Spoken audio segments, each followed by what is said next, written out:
a it high looks like, point of Ricardo's presentation yesterday. We actually did some like real-time troubleshooting there. It was good. All right. yeah, I agree. Well, I think we're ready to go ahead and get started. We've got 44 people in the room, and it's about it's about 4 minutes past. So, All right, excellent. So my name is Matthew Beekman.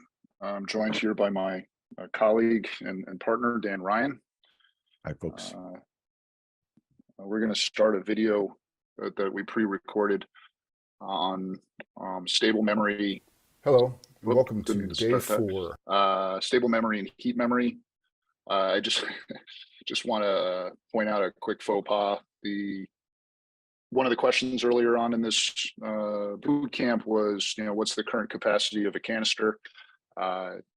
And 48 gigs is new as of the end of last year. I knew that it was a proposal, but I didn't realize that it actually had gone live until after I had created this and submitted it. So there's a slide in here that says 8. I already know that that's wrong. I didn't have a chance to change it. This is a good lesson too in the internet computer. It's constantly in flux and pretty much always towards a more positive outcome. Sometimes it takes one step back to go 3 steps forward, but just bear that in mind. Even people who've been at this for a while are subject to saying things that might not necessarily always be as accurate as it was when they learned it. So if you're feeling lost and in the woods, get used to that feeling, because it probably won't go away soon. Well, for what anyways, it's worth, I almost always agree with the brilliant things that they're doing. It's just that, there's never a convenient time for breaking changes. That's just the way it goes. Exactly.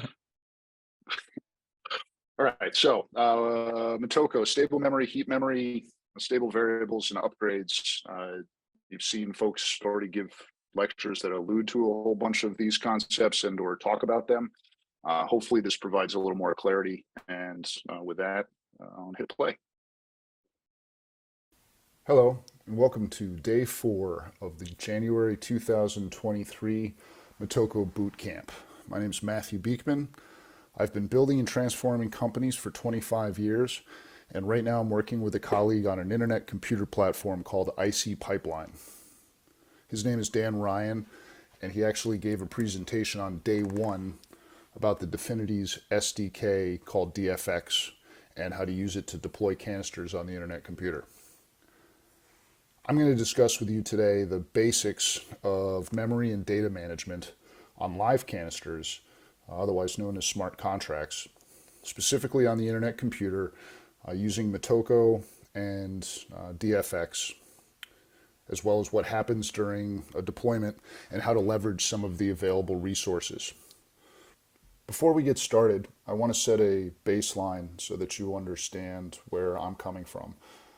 We came across the internet computer a little over a year ago, about the same time that the mainnet launched, and have been fascinated by Web3 and the advent of real-world use cases of blockchain technology, and the internet computer is just plain fascinating.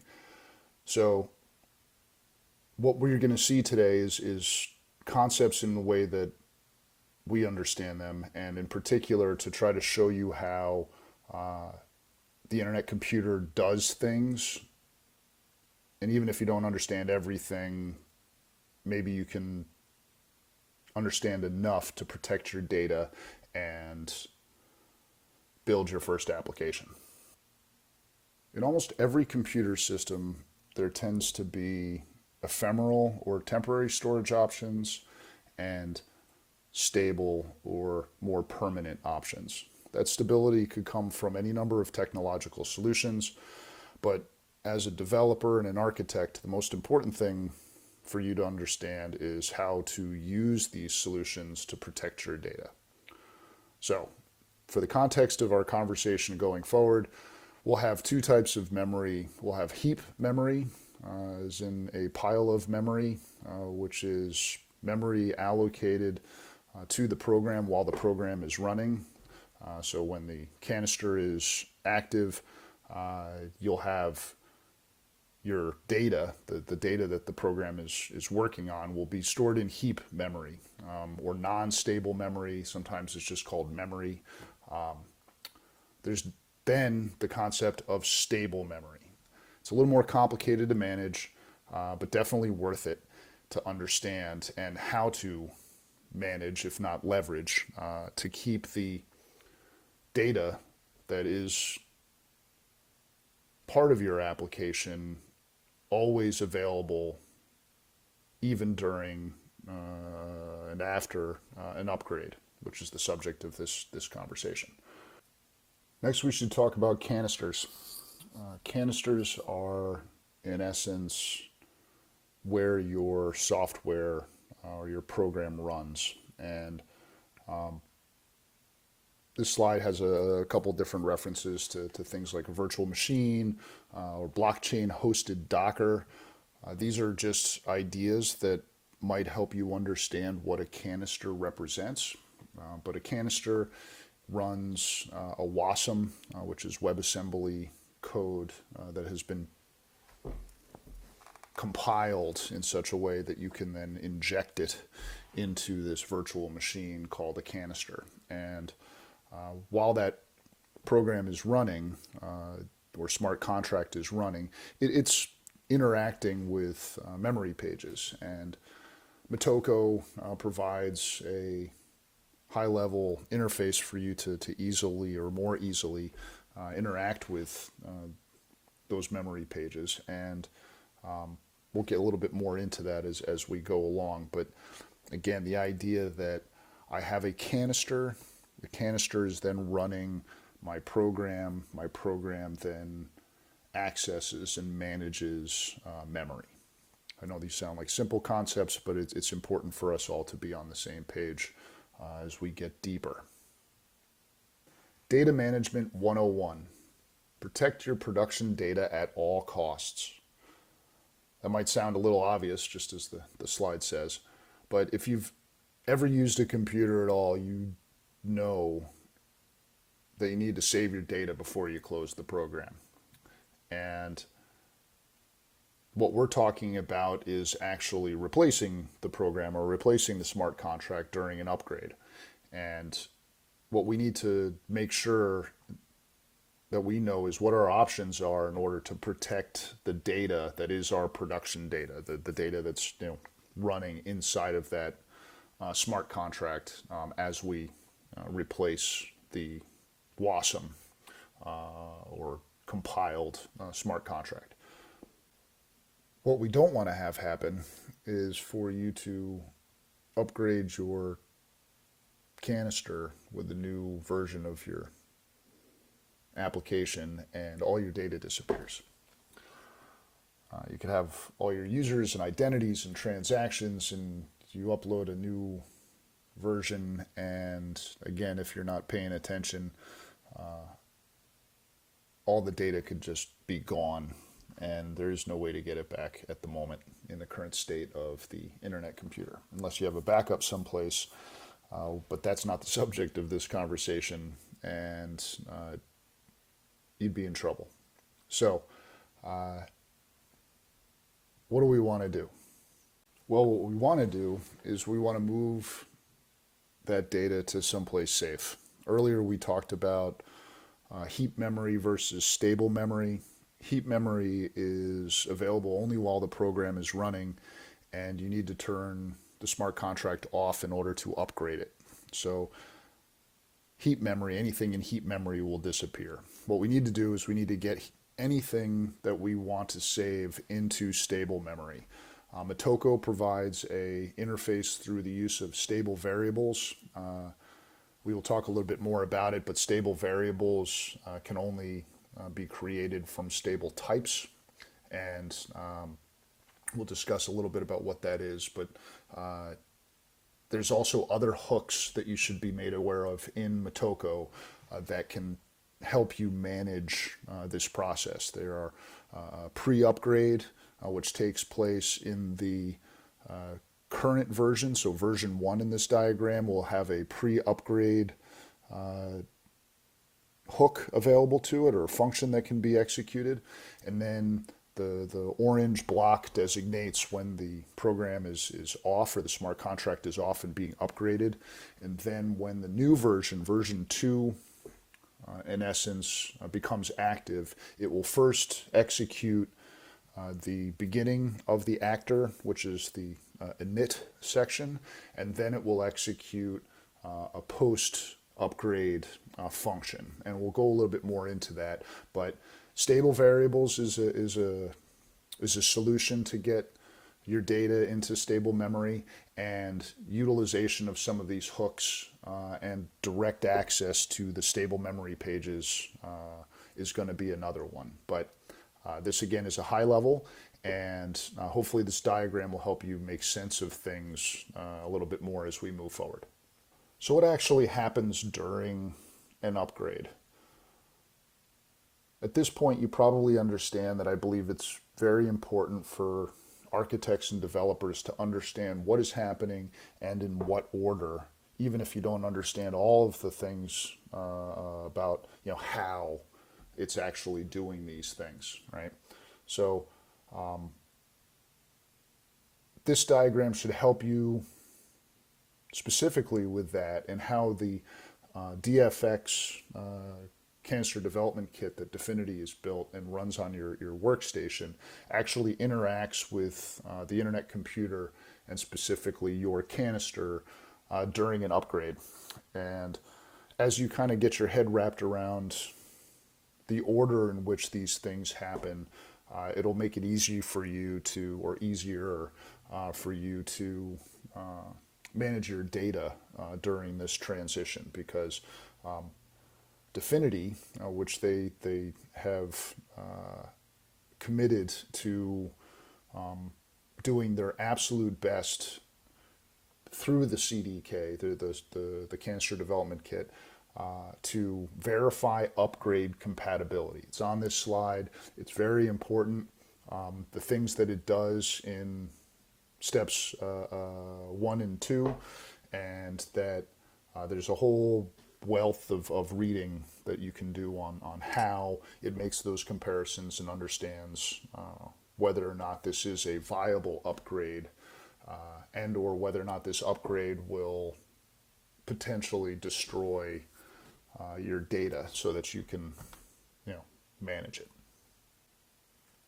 So now we have a base understanding of what happens during an upgrade, and that an upgrade is something that as developers and architects we need to pay attention to as a moment of risk to our production data.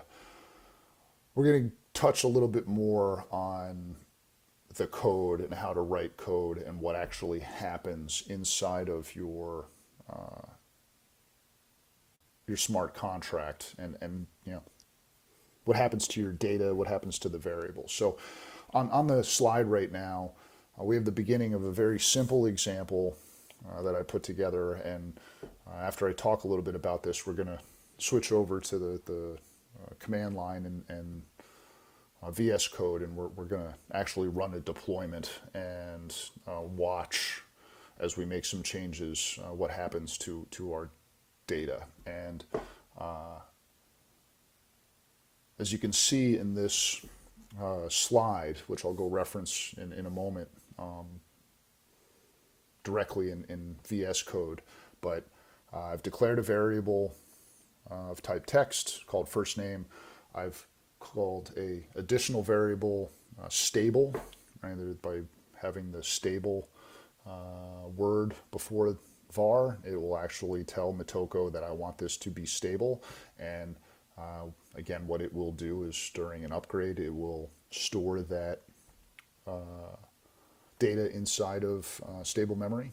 And both of those are set to nothing at the very beginning when the actor initiates. We've got two functions. One is extension of the greet function that was in the example that you've already done probably more than once, and it takes an input and kicks it back with a text string. I've added my first name and my last name to that text string. So if I put in Fred into the greeting, it should say, hello, Fred, my name is blank, blank, right? Now, what we're then going to do is we're going to execute update vars. Update vars is going to set those two variables inside my active canister to Sherlock Holmes. And I'll then run the greet again, and it'll say, hello, Fred, my name is Sherlock Holmes. Then we're going to do an upgrade. After the upgrade, what you're going to see happen is his last name will survive because we've declared it as a stable variable. The first name will not. And so the next time we execute greet, it will say, hello, Fred, my name is blank Holmes. Okay? And like I said, next thing we're going to do is jump over to command line and show you some things there.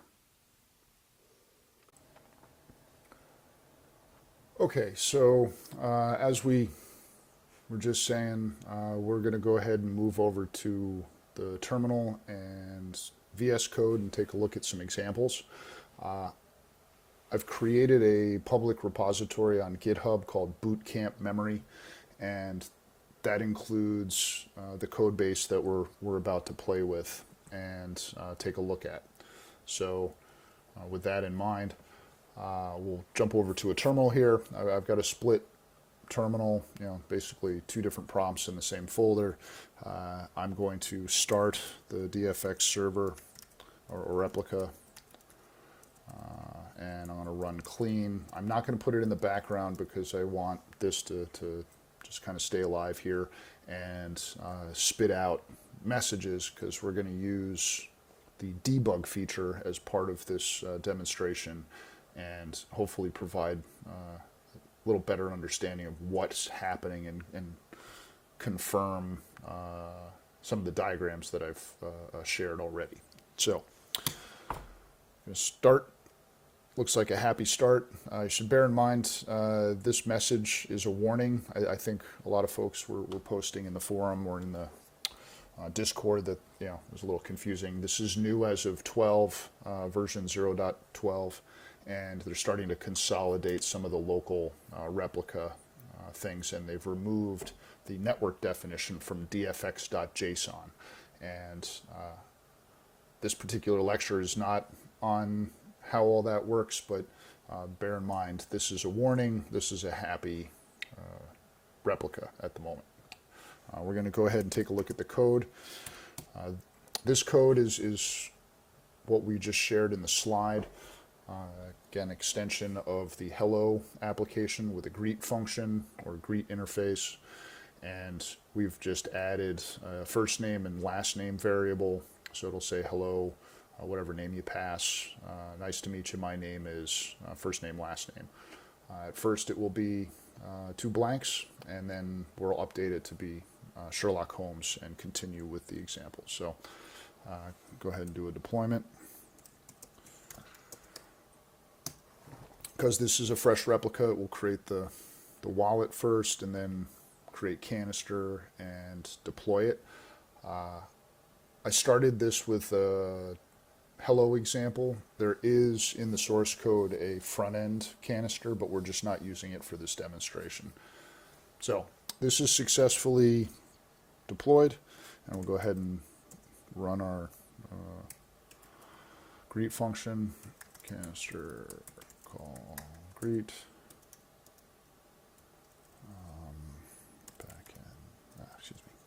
boot camp memory backend greet function.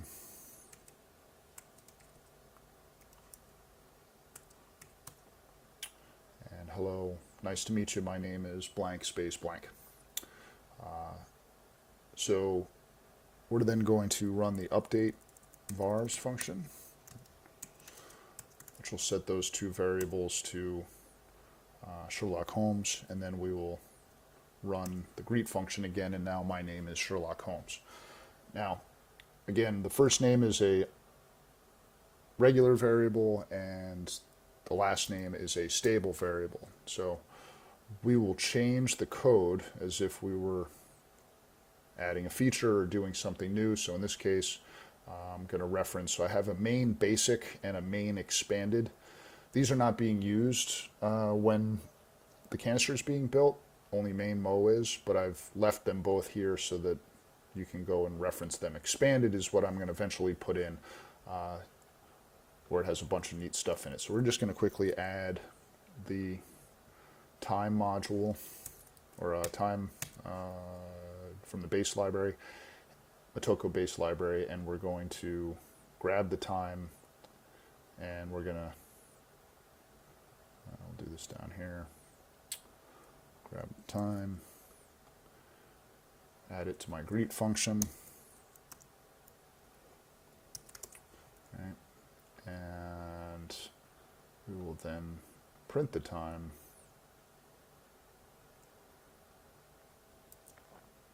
in my message. The time is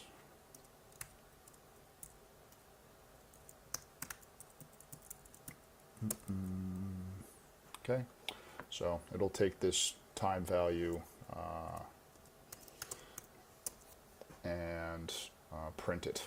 We got to add int. Sorry about that.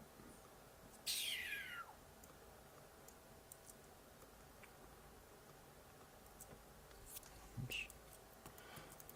Okay, save that.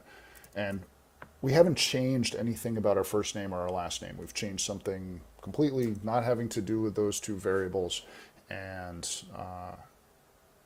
you would think everything should be the way it is, and I'm just kind of upgrading other parts of the program. The problem is that it is one program. A canister is one actor. It's a one-to-one relationship. You have to be able to upgrade that canister, and that particular program will have to be stopped to upgrade the source code. That's what we're talking about and have been talking about the whole time. So now, just to demonstrate it, we're going to do a deploy. And as expected, the first name has disappeared because that was not a stable variable. The stable variable of the guy's last name has maintained itself through the upgrade, and we know it's been upgraded because I'm now printing out in nanoseconds the timestamp at the time that we executed this function. Now, this is all very interesting. So what we're going to do here is we're going to actually do a new DFX start, and we're going to deploy this new larger program or smart contract and take a look at it together. It's utilizing a debug, as I mentioned, and it's got a couple other interesting things in it, but in essence, it is the same program that we were looking at, just expanded. So, started the new server. I'm going to do a DFX deploy. This is, again, a empty canister that we were going to create and then put the first version of our smart contract into it. Because we have the DFX server running in the other window, we can see the debug output. So debug printed begin init time with a timestamp. Since this is the first time that this has actually ever had a smart contract in it, it did not trigger the post upgrade hook. Obviously, the canister also did not exist, and so there was no pre-upgrade hook to execute because it was empty. Now, I'm going to make a small change just to be able to initiate the upgrade, and we'll just add number 2 here. So begin init time 2, we'll save that. We'll go back, we'll do another deployment, And what you'll see here is 3 different timestamps. It does the pre-upgrade, right, which is the one here, pre-upgrade time. And then it replaces the canister, right, which would now have the new begin init time 2, right, which it printed here, begin init time 2. And then because it was actually doing an upgrade and not a brand new install, it ran the post upgrade hook, right, which you can see the output here of post upgrade time, right? So now this should hopefully help. You should also note that the timestamps are all identical because the canister state does not change during that entire operation of upgrade. And DFX and Definity in particular, has done a fantastic job in orchestrating these upgrades, but it's important for you to know, again, what happens and in what order and how to leverage it. So now I've got a good sense of, what order things are being executed in, and I've got my new program. But what I want to point out is I've created a new variable that is a stable variable. Again, just a very simple text to keep this conversation light. But my first name stable is a stable version of my first name. It starts out empty. Everything else in this program is the same. And I'm going to set my name to when I execute update vars. I've added an input just again to kind of show possibilities and to demonstrate debug, where you can actually have it show you other things than just a timestamp, but it could include the message that's being passed to it or the caller, in this case the principal of the caller. I've got it printing out some other things we can walk through in detail when we connect. But I thought it was really just a good example of how to maybe get a sense of what's going on in your program. So let's go ahead and run through the same set of interface calls. We're going to call greet. Hello, my name is blank, space blank. We're going to run update vars. Oops. Again, it has an input value now. I want to change the last name to Bunny. All right, and I run the greet again, and it's now Sherlock Bunny. Now, the thing that's interesting here is Sherlock is still ephemeral, right? So if I actually were to change the smart contract one more time, so we'll do time 3, we do another deploy. Sherlock will disappear, but Bunny will stay, right? So what we want to do is think about, well, we understand stable variables now, at least we hope so, and so that the last name is stable, and so thereby Bunny as the last name survived the upgrade. But if I was to actually add to the pre-upgrade, right? I'm going to uncomment this, and I'm going to set a stable variable equal to the value of the current non-stable variable. It will store it in that stable variable. It will then do the upgrade, and then that stable variable will be available to me during init. And I'm going to check it. If it has a value, I'm going to set it equal to the unstable during the init process, and I will then have my first name. So I'm going to actually, we're going to have to do this twice because I have to enable the pre-upgrade and get that into my program. So we'll do a deployment there first. Okay, so in this case, nothing's really changed other than I've added this code to my pre-upgrade. So now when I call greet, I'm still just Bunny, right? So now what I need to do is I need to set my first name, and We're going to go back to the code, and just to change this, we'll change this to bugs. Right? And we're going to do another upgrade so that, whoops, so that actually gets there. And then I'm going to do the greet. It's still blank because I haven't set it. I'm now going to set it, right? That should now set it to bugs. So if I do a greet, I'm now Bugs Bunny or Bug Bunny. I almost had a typo. And the thing is that if I then fix that typo, right, what should happen is it will save the value of my first name as Bug on this next iteration, and then I have to, basically execute the update vars in order to get it to be Bug. So like this will force an upgrade, right? Actually, forgot to save it. Sorry, folks. So force an upgrade. I'm then Bug Bunny, but if I then run my update vars, I will now be Bugs Bunny.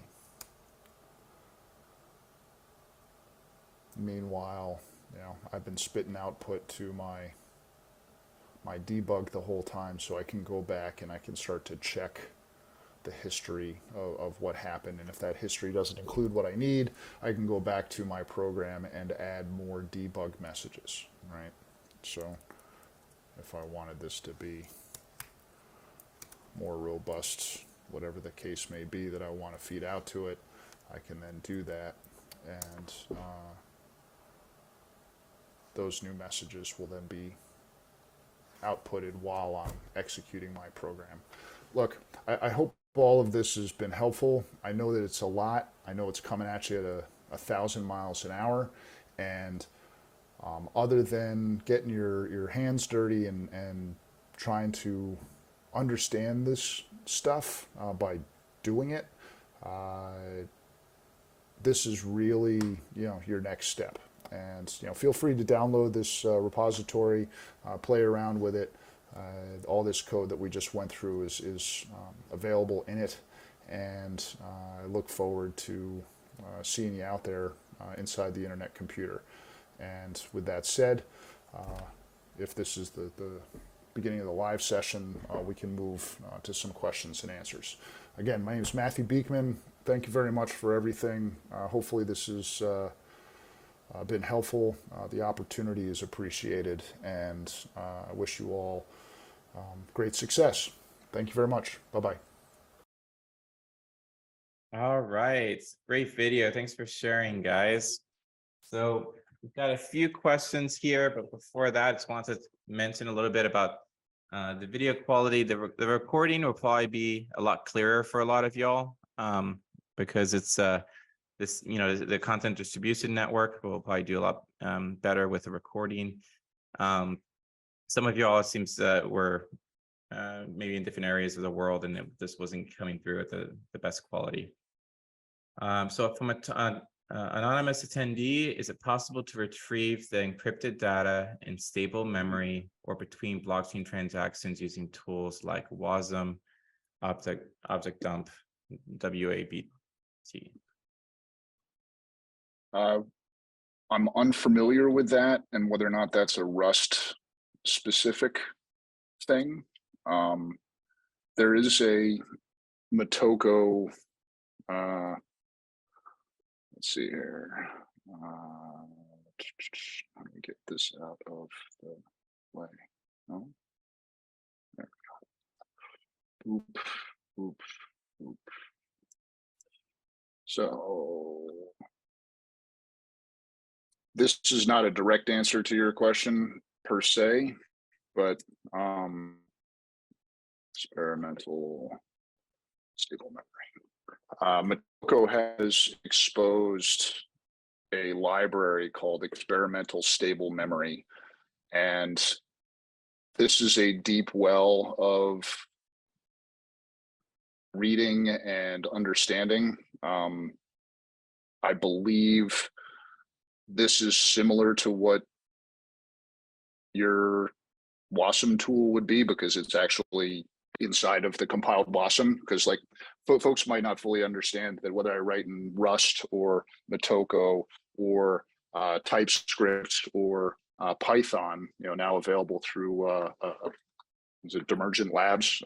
But basically, you're writing code that eventually gets compiled down into a WASM. The WASM is the same by the time it's finished as far as its capabilities. And I'm going to post in the, I don't know if I can, Isaac, to everybody. I just have host and panelists. But the link to this stable memory, and I'll post this to you if you can figure out how to do that. Yeah.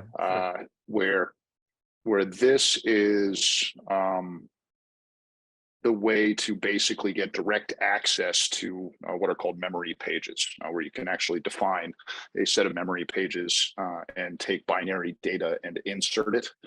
And this is also the path using Motoko, at least, to gain access to that expanse of stable memory that they've recently added as well.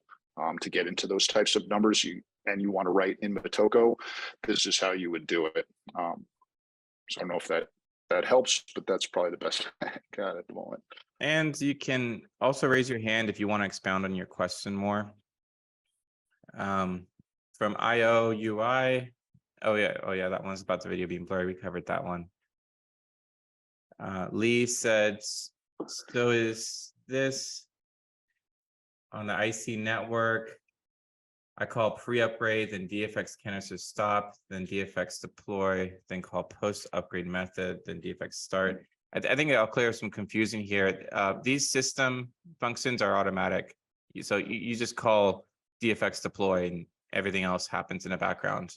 Your canister will execute what's under the pre-upgrade and post-upgrade functions accordingly. Yeah, and I to expand on what Isaac said is correct, and to expand on that, most of what I was trying to explain was what actually happens, but it's behind the scenes.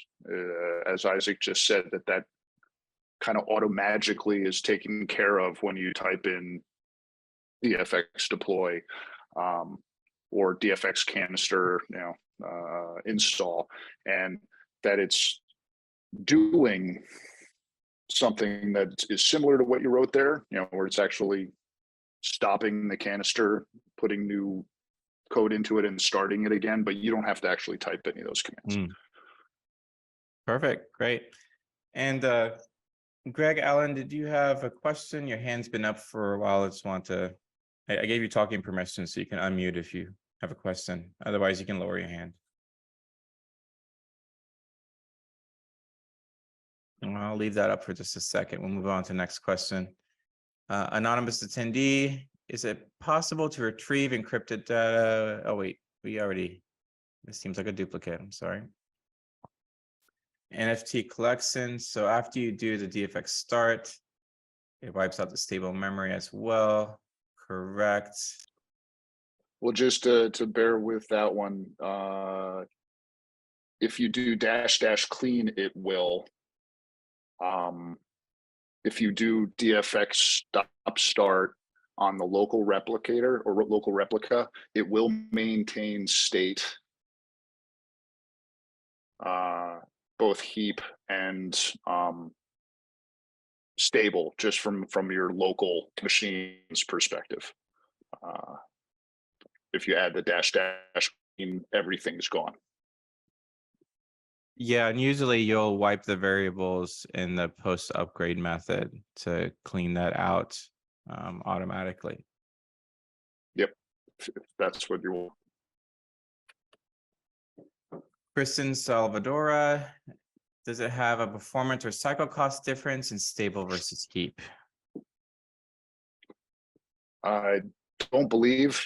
I think storage costs, you're taking up storage, or you've allocated storage, like you'll basically burn that, burn those cycles. It's an expansion that takes place. But I don't know if there's a ability to reduce after you've expanded. I believe Rust has cleanup. I'm not sure if Motoko does. Nor I. All right, sorry about that. I my Zoom actually crashed and I was cut off for a little while there. So that was I'm glad I was able to join back on. It is showing me that there's no questions, but you know what? Let me I think I need to take back control. I see we have 2 attendees who've raised their hands. So Greg Allen,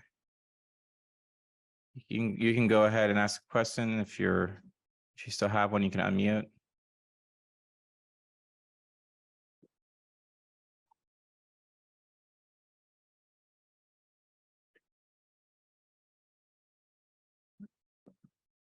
All right, we're gonna go with Zane. Zane, you can unmute. Yeah, no, my bad. I don't know why it toggled.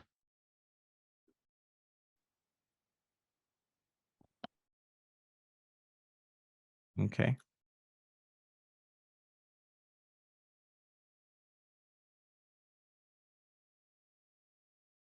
All right, Mike asks, do we have any access or control over threads? If you're saying threads, like as far as, you know, a process thread, I believe that a canister is a process. So an active actor or active, you know, smart contract is an active thread. As far as that being a thread of, you know, let's say connections to your stable memory, again, that kind of is handled below what you have access to, and it'll be as fast as the internet computer allows it. There are number of computations, and there are other statistics like that there are people that know a lot more than I do, and I know that those are continuously increasing. One of the major restrictions at the moment is the WASM is currently limited to a 32 byte conversation. So similar to, you know, when you went from a 32 byte chip to a 64 byte chip, you know, from a hardware perspective, you know, being able to use a 64 byte WASM will also increase our ability to access Heap versus stable, and that will become very interesting. But I don't know if that answers my question directly. That's kind of the CPU and some of that is abstracted to a point to where you don't have control over it and almost don't have to worry about it. Yeah, and really, my understanding is an actor can really only be doing one thing at once, and it doesn't really do parallel processing. So in case that was part of it. Yes. Mike, if you want to expound further or talk more about that, you feel free to raise your hand and I'll give you speaking privileges. Yeah, if Mike is referring in the sense of like a Unix, Linux PID, like that hands-on process access, that I don't know of anything like that either. Yeah. Yeah, I think a canister is a thread. Yeah.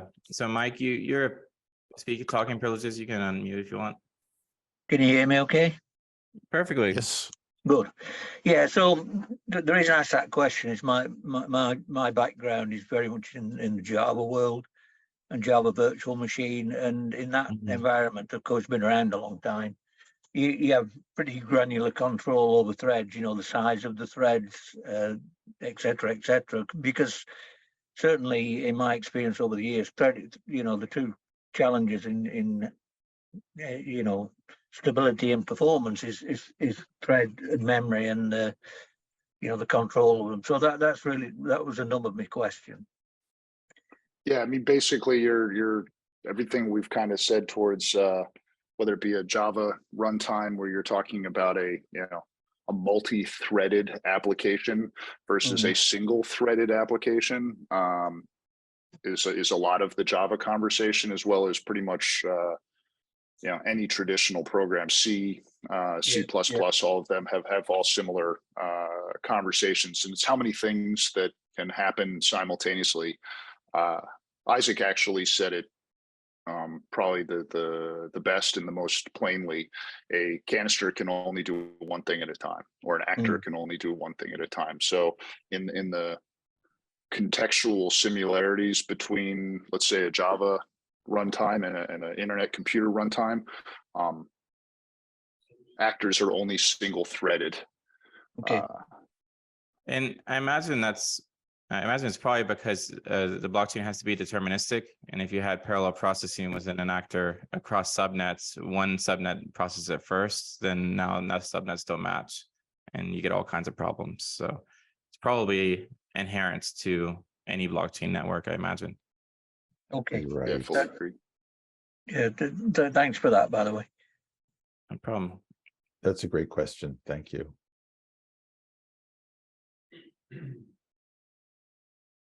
Right.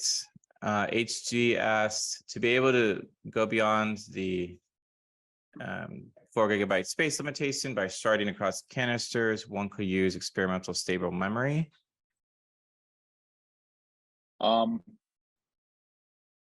Yes and no. So like there's two questions baked in there. I think 4 GB space limitation, and actually there's an anonymous attendee right before that that also asked to increase the heap size or stable memory or both. I said a few seconds ago that the WASM is 32 bit processing at the moment, and even for those that were playing in the Unix world, as the chipset even went from a 32 64 that's available, right, for you to put your operating system on. If you put a 32-bit operating system on a machine that had 10, 12 gigs of RAM, you could still only access 4 gigs of the RAM in that box. It's a limitation of the WASM at the moment, not the hardware or the internet computer. And I think the internet computer is trying very hard to not push past what are currently WASM standards.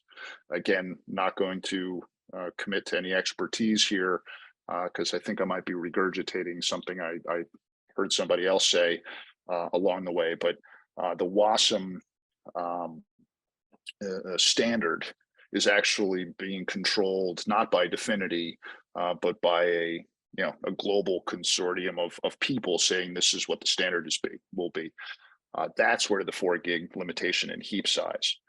To go back to the second part of HG's question, which is sharding across canisters, you actually expand out into another host of interesting concepts that we need to discuss to give you a straightforward answer,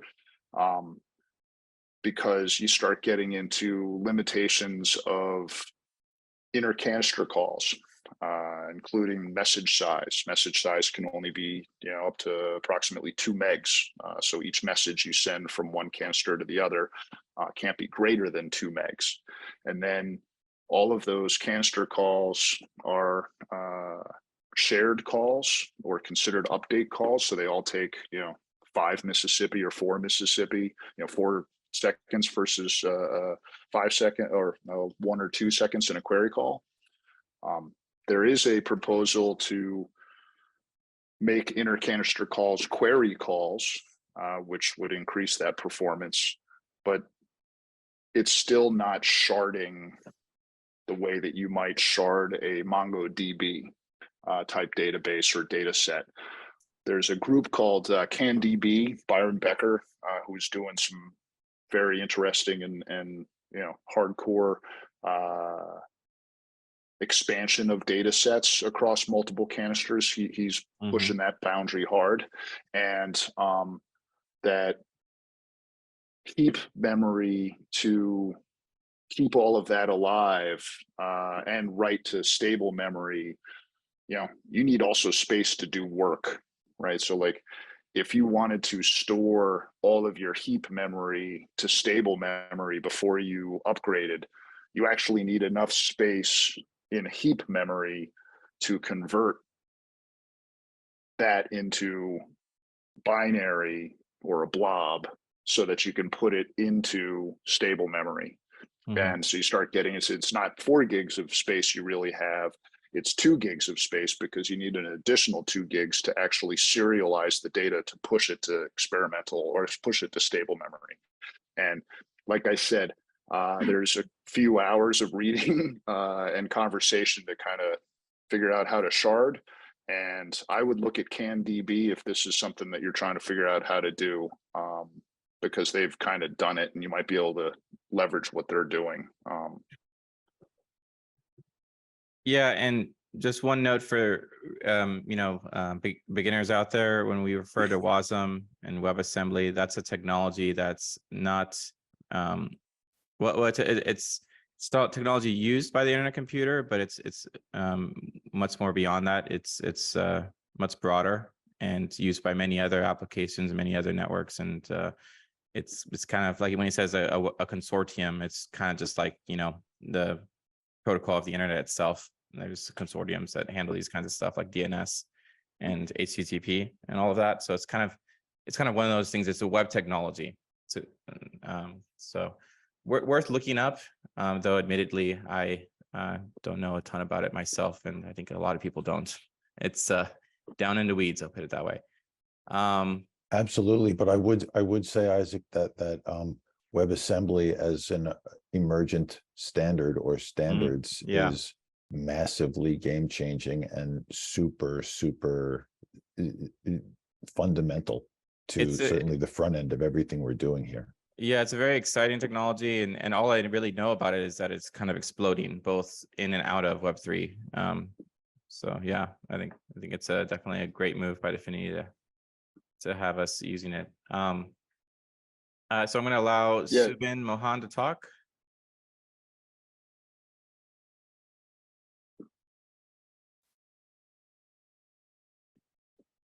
Love your avatar, Subin. You can unmute if you still have your question.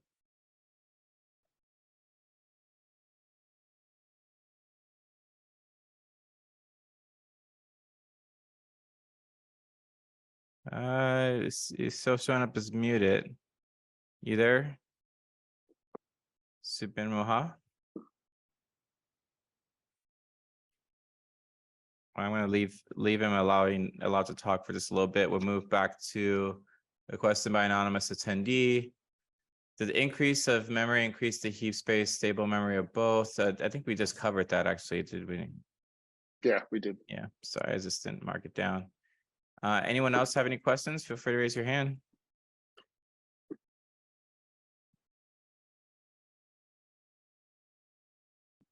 All right, Christian Salvadora.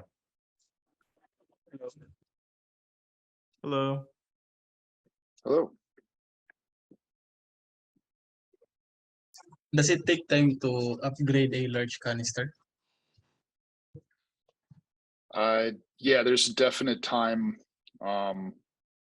It will, I guess the answer to the question is large meaning the data set and that you want to save the data set? Yes, because it in essence needs to do the work to push all that data from heap down into stable. So the node machines, the hardware that's behind all of this stuff is bleeding edge. They're using, it's one of the things that's actually attracted us to the internet computer in particular, because they've set basically a hardware standard. Like you can't be a node provider unless you're using this specific hardware, and this specific hardware is bleeding edge NVRAM, non-volatile RAM for the most part. There's no hard drives, and it's like the most expensive, fastest stuff they could get their hands on in today's world. So it's pretty wicked fast, but it's not magic, right? It's still, flipping ones and zeros, and it needs to go through all of the time to do that. And in particular, if you have heap memory that you need to then push into stable memory, and in particular, if you're doing that, say, using this experimental stable memory library, you'll have to serialize that data before it goes in. Now, some of that happens behind the scenes. So like if you were to take an unstable data type, like a hash map, and you were to fill that with 2 gigs worth of data about whatever it is that you're doing. So you take a hash map, that hash map grows to a size of, let's say, 2 gigs. If I wanted to save that hash map, I need to convert it to a stable variable. You can use these pre and post upgrade hooks. And in the pre upgrade hook, you could take that hash map and you could convert it into an array. An array is stable. You could then store that stable array. And then when the machine basically reboots with the new smart contract, it would then take that stable array and rebuild the hash map off of it. Now, those 2 actions, you're in essence taking 2 gigs of data and writing it someplace else. And potentially, if it needs to be serialized, either manually or, and I'm unsure whether or not the behind the scenes stuff does, has similar limitations, you would need a heap memory variable during that operation in order to store the serialized data. And then you take that serialized data, or that data that's been converted into binary, and write all of that to stable memory. So it becomes 2 steps. First I have to convert it, and I'm doing that conversion with the active program or active smart contract. And that's then utilizing heap memory. And then I tell the program to take all of that heap memory and write it to the stable memory. And that action, both of those will not only take time, but they will also burn cycles. And there is different costs. So when you talk about cost in cycles, those are considerations. And then there's costs in time. I'll give one anecdote as well, that there's things that you might do before you even do your pre and post upgrades. And the idea being that I might want to take a certain data set and do work on it, and I might want to push it to another canister, or I might want to, send it someplace else or even download it. All of those actions aren't happening during the upgrade.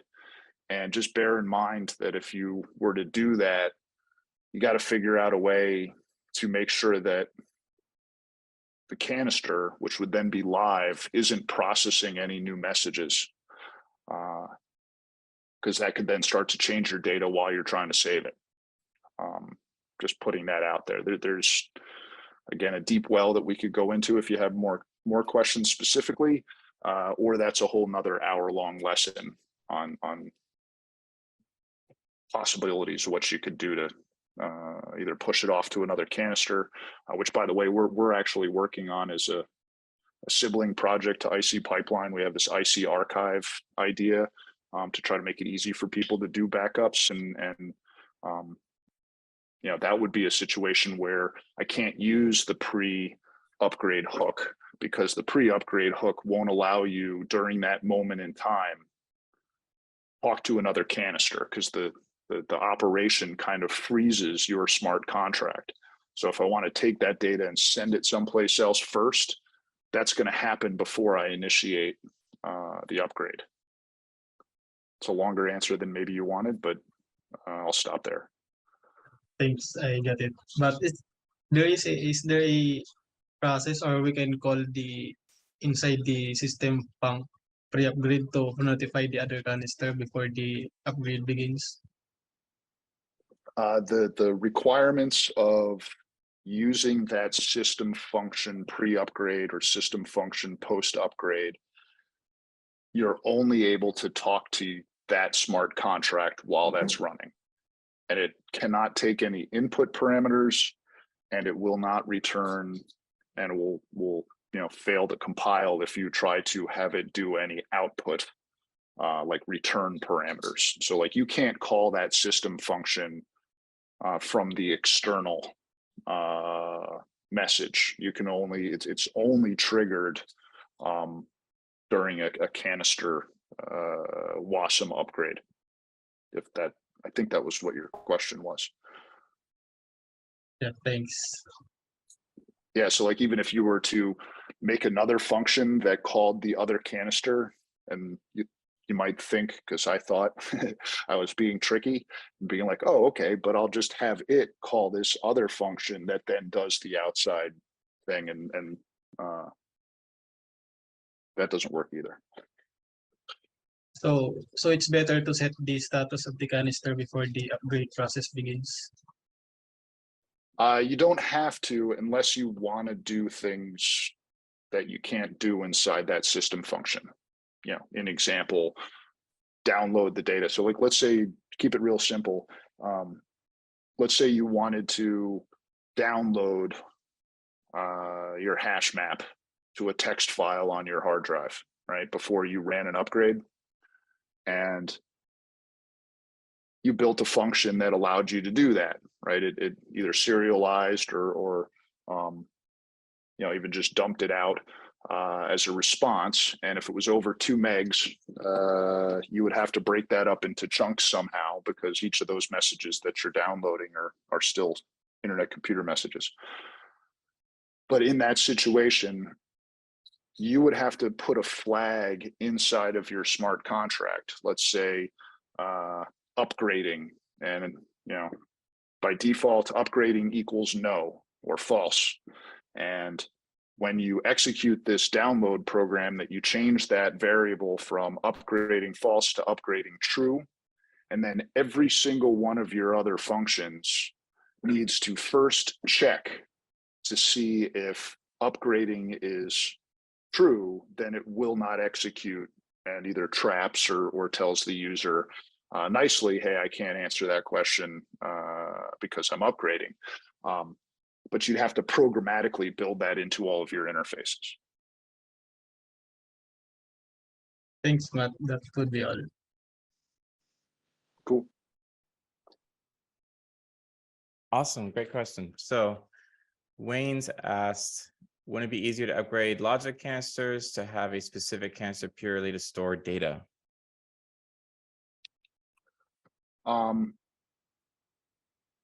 Easier to upgrade logic or I'm taking that as a spin the words around, but basically, isn't it easier to upgrade canisters and have one canister that's all your data?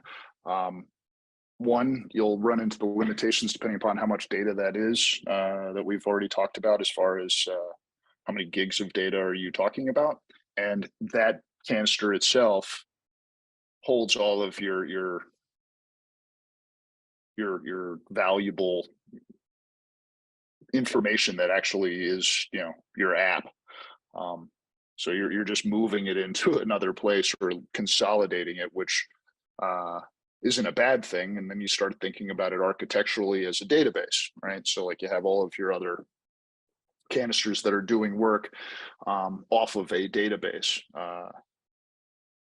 And then you just work on making sure that that database is your database of record, and that's being backed up accordingly.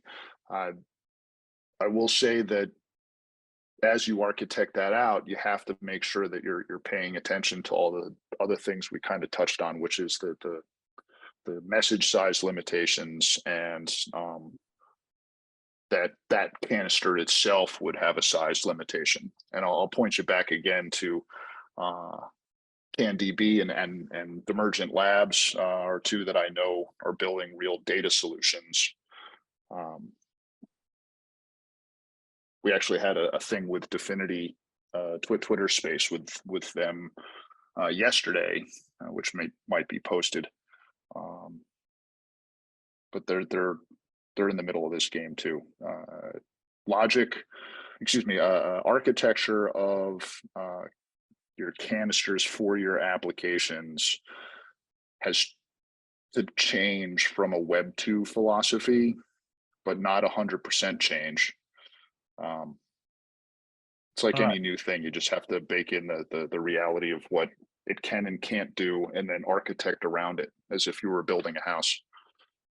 Yeah, I think a lot of it's still being figured out and defined. Best arrangement for multi-canister dApps. Yes. So Lee asks, for arrays, it seems I need to serialize and deserialize for upgrades, but if you use stable buffer, do I still need to do so? It almost seems like that's he reversed the terminology there.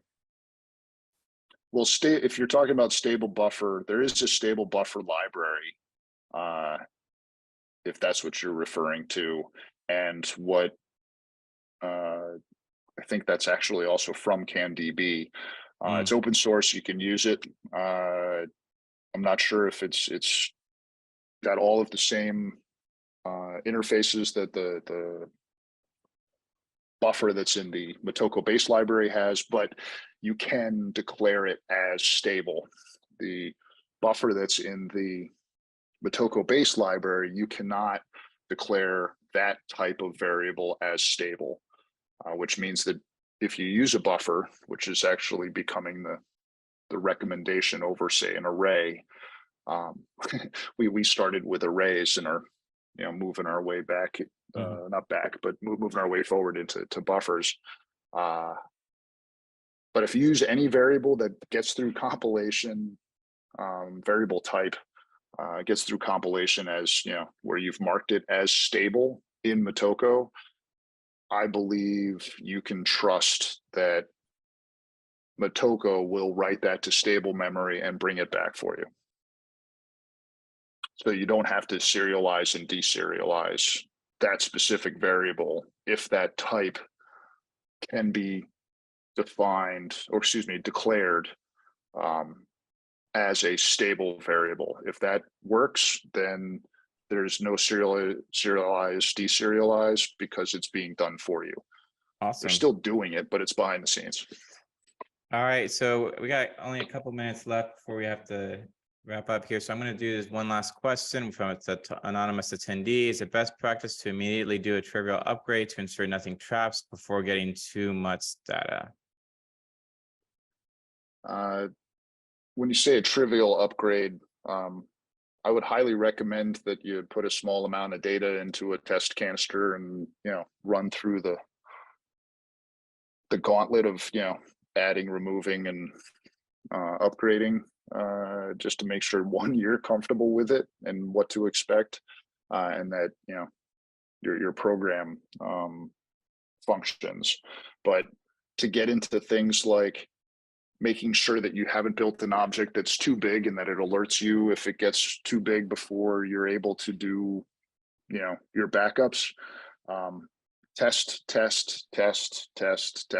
If you can fill your thing up to a point where it's pushing that limit, you can start building things that'll tell you how big it is, and that would be a positive. Like your hash map is growing and it's currently 1.7 gigs, and you might want to think about doing something about it. You can build those alerts. But it's a big confusing mess that you just kind of have to jump in the deep end of the pool when you're ready. And it's why it's a good reason to have a staging server with some. We're gonna have another presentation on more on that type of topic later. All right. Yes. Kristen Salvador, super fast. You're asking if there's any reason the cycle runs out in the middle of the process if it's a problem. I would imagine probably not good. So maybe keep your cycles topped up. I don't see how it's a good outcome in general, but do y'all know for sure if anything goes wrong if you run out? I don't know for sure. My assumption is that it pauses, assuming that you're going to fill it up with more cycles before it sits for too long. I won't want to be the one to find out. Yeah, I don't. To Isaac's point, I don't want to be either. We haven't done enough experimentation to tell you specifically, but tracking how much it costs for you to do an upgrade your cycles before an upgrade, your cycles after an upgrade, and doing the math of like how much did that upgrade cost you, and keeping your eye on the ball before you initiate these things, and just keeping your canisters topped up. I know there's people out there trying to build solutions to monitor and upgrade, or excuse me, keep your canister cycles, always at a certain level. Look into some of that. But yeah, calculating how much it costs for you to do an upgrade and keeping that calculation available and tracked, I would highly recommend that as you move towards production. All right. Well, with that, we're 15 over. We've got to wrap up here. But hey, thank you so much, Matthew and Dan. We really appreciate your expertise and your sharing. And really, a lot of y'all don't know this, but behind the scenes, they have contributed so much above and beyond. They've helped out with many things, including like the core project faucet and all sorts of wonderful things. So just thank you both. And I hope the rest of you have a good rest of your day riding Motoko. Yeah, thank you, Isaac. Thanks, Isaac. Thanks, Code Thanks, State, everybody. and the boot camp in general, and all you participants. All right.